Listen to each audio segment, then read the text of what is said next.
Indians and elections, हमारी आदत है हर फेलियर पर, हर बात पे दूसरे को दोष देना, ये हमारी आदत है, नेचुरल। भगवान का यही मंजूर रहा। भगवान का क्या मंजूर था? कोई नहीं मिला तो भगवान को पकड़ लिए। महमूद गजनी आया, कहा अरे वो मुसलमान था, हिंदुओं को लूटना चाहता था। तुम कमजोर हो ये कभी नहीं मानोगे, तुम अपनी गलती कभी नहीं मानोगे। चलो महमूद गजनी चोर था, 1000 AD मान लिया, चलो ठीक है, मुसलमान था, तुम्हें लूटने आया था। तैमूर आया, वो भी भैया बहुत बदतमीज आदमी था, भैया हम लोग को लूटने आया था, मतलब फिर उसी गलती। नादिर शाह आया, फिर मारा, फिर लूटा, लेकिन उसी की गलती। अब्दाली आया, फिर मारा, फिर लूटा, फिर उसी की गलती। फिर 200 साल अंग्रेज आके लूटे, इंग्लिश। अंग्रेजों ने हम लोगों के साथ धोखेबाजी की। तुम 5 रुपए के सिक्के पे पैर रख के खड़े हो जाते हो, तुमसे कौन धोखेबाजी करेगा? सड़क पे 5 रुपया का सिक्का पड़ा हो तो ऐसे पैर रख के खड़े हो, तो देखते हो इधर उधर कोई ना देखे तो उठा ले।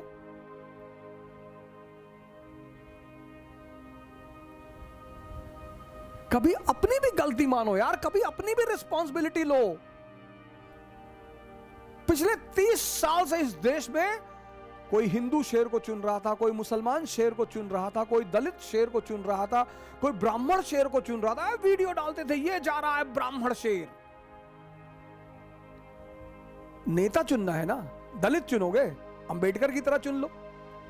नेता चुनना है ना, मुसलमान चुनोगे, हसरत मोहानी की तरह चुन लो, हारून की तरह चुन। इस्लाम की सबसे बड़ी देन, इस्लाम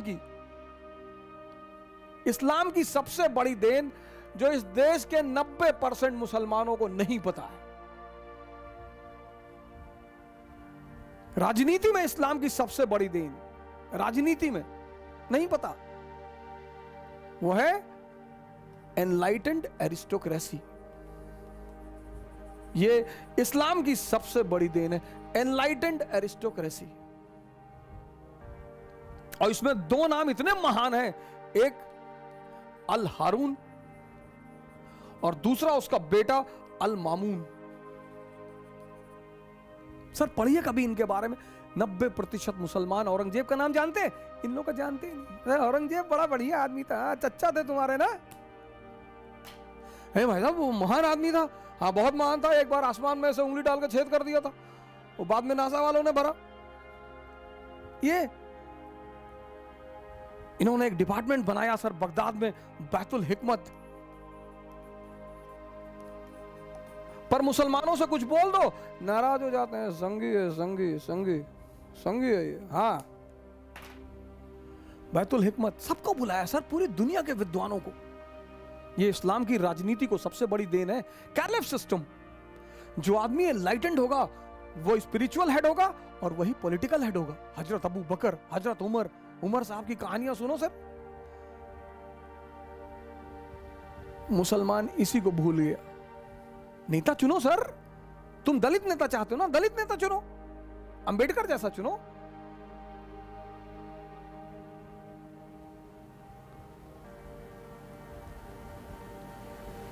कोई हारून जैसा चुनो। पढ़ो इस आदमी का इतिहास, लिटरेचर में कंट्रीब्यूशन, साइंस में कंट्रीब्यूशन, डेवलपमेंट में कंट्रीब्यूशन, पॉवर्टी में कंट्रीब्यूशन। नहीं वो आरएसएस वाले जो है मुसलमानों के पीछे 2014 में आए, 2014 में आए। उससे पहले की कंडीशन देख लो, सच्चर कमेटी की रिपोर्ट। अरे नहीं, वो आप नहीं समझ पाएंगे।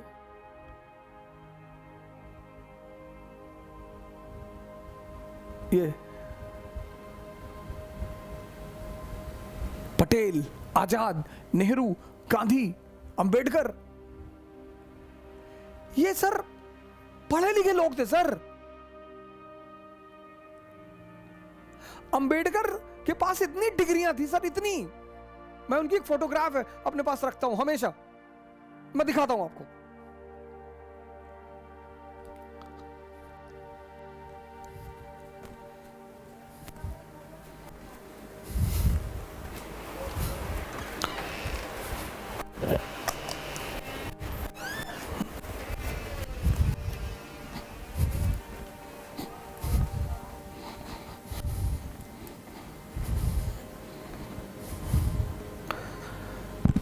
सर ये देखिए सर, सर ये फोटोग्राफ मैं अपने बेडरूम में रखा हूं और मैं इसको देखता हूं सर। डिग्री देखिए sir, degree doctor B R Ambedkar, M A P H D Columbia, D Sc बहुत लोगों को पता ही नहीं होगा, जो उनको भगवान मानते हैं उनको भी नहीं पता होगा। DSC London, LLD Columbia, DLitt bar at law London, MLC, इतनी डिग्री सर। पढ़ रहा हूं ना यूनिवर्सिटी से नहीं। ऐसे आदमी को नेता चुनो सर, इसी को बोलते हैं एनलाइटेंड एरिस्टोक्रेसी।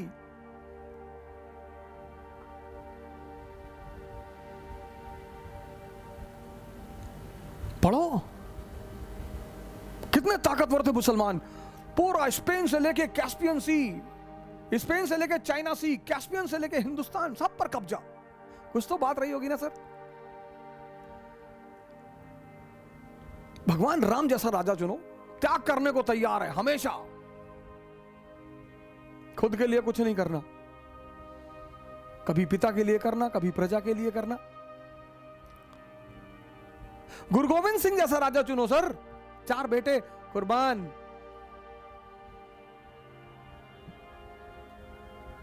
राजा चुनना है ना, चुनने की ताकत तो तुम्हारे हाथ में है। तुम दूसरे को दोष क्यों देते हो? क्योंकि तुम्हारी आदत पड़ी है पुरानी। ये देखो, ये तुम्हारी आदत पड़ी है पुरानी। तुम अपना इंट्रोस्पेक्शन कभी नहीं करोगे। क्या आज डॉक्टर अंबेडकर जैसा व्यक्तित्व दलित समाज में नहीं है? क्या आज हारून जैसा व्यक्तित्व मुस्लिम समाज में नहीं है? लेकिन आपको चाहिए नहीं। आपको चाहिए वो आदमी जो आए, आपका पैर छुए इलेक्शन के टाइम पे, आपकी तारीफ करे, आप खुश हैं यार, सुकुल पैर छुअत रहल, गायक पैर छू के गए। आपको तो इस तरह का आदमी चाहिए। हम तो इलेक्शन लड़ेंगे, कभी नहीं जीतेंगे, मुझे पता है। पैर ना छूने जाएंगे किसी आदमी का। तुम्हारे लिए काम करने जाए, तुम्हारा पैर भी छूने जाए। तुमको वोट देना हो दो, नहीं तो भाड़ में जाओ। जिंदा रहने के लिए राजनीति नहीं करनी है। और मैं तो अपने सारे दोस्तों से, जितने लोग मुझसे पढ़ते हैं, मैं उनसे कहता हूं आईएएस बनो, 10 साल नौकरी करो, पार्लियामेंट में आओ। अब तुम ही बचा सकते हो इस देश को। ब्यूरोक्रेसी ने आजाद कराया था और ब्यूरोक्रेसी ही इस देश को बचाएगी। फिर वो सुरेंद्र नाथ बनर्जी और सुभाष चंद्र बोस को फिर इस्तीफा देना पड़ेगा, फिर बाहर निकलना पड़ेगा सर, नहीं तो सब खत्म हो जाएगा।